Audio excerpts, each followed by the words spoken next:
দরদি সুরে এবার আমাদের মন ভরাবেন সুনামগঞ্জে শাহানা আক্তার। আমার নাম মোসাম্মদ শাহানা আক্তার। আমার সংসারে এবং আমার মা বোন, আমার বোন কোথায় ওর নিয়ে আমি এই কষ্ট করিলাম, এইভাবে চলেলাম এই দুনিয়ার মধ্যে। কিন্তু গানে আমার জীবন, গান না গাইলে আমি শান্তি পাই না এবং আমি আমার খাওয়া দাওয়া কোনো কিছু ভালো লাগে না, গানও চাই আমার গান একটু ভালো লাগে। দরদিয়া রে বন্ধু,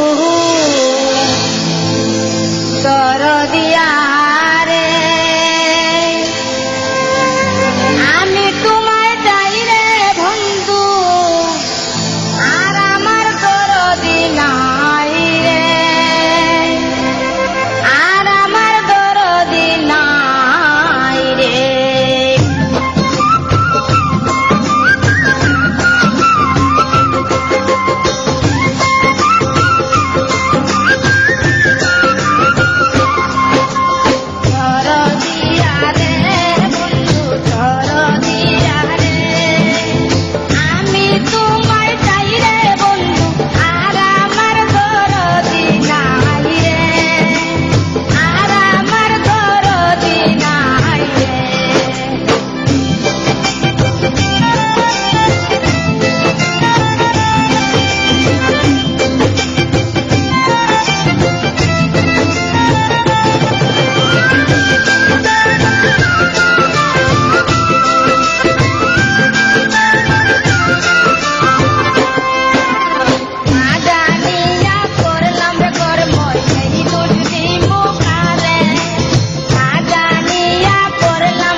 দর্শক মন্ডলী, একজন শিল্পীর প্রতি এর চেয়ে বেশি কিছু বলবার ভাষা আমাদের নেই। চলে যাচ্ছি মাননীয় বিচারক মন্ডলী